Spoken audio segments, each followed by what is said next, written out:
In today's video, I'm going to teach you how to duplicate GoDaddy website.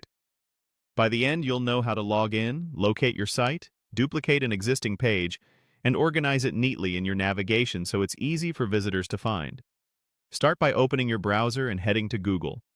In the search bar, type GoDaddy and press Enter.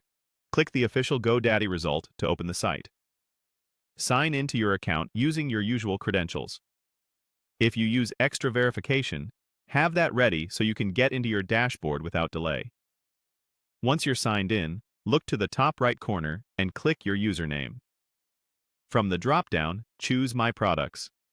This takes you to a page that lists everything connected to your account. Find the website you want to work on, specifically your websites plus marketing site, and click it to open the editor. Give the editor a moment to load. You'll see your design canvas in the center and your site structure on the side. On the right-hand panel, you'll find your page list or site navigation. Browse that list and select the page you want to duplicate. Choosing it first helps ensure the next action applies to the correct page and keeps your workflow focused on the right content. Next, look for the small gear icon associated with that page.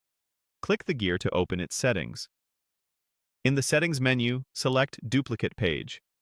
This instantly creates a copy of the selected page, carrying over its layout and content so you don't need to rebuild sections from scratch.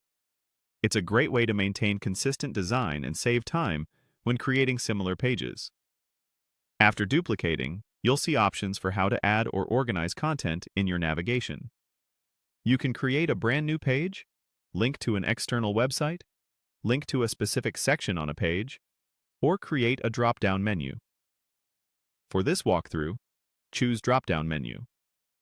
Drop-downs help you group related pages together, which keeps your top navigation clean and makes it simpler for visitors to find the right content. Type a clear, concise menu title that describes what's inside, then click Create Menu. The new menu will appear in your navigation, ready to organize related pages, including the one you just duplicated. This setup is especially helpful for sites with product categories, services, or location pages that share a common design. From here, take a moment to review your duplicated page's text and images, so each page is unique and accurate. Keep your naming clear for internal organization and visitor clarity, and remember that you can always adjust page settings later to fine-tune the experience. That's it. Your page is duplicated and neatly organized in your GoDaddy website. Thanks for watching.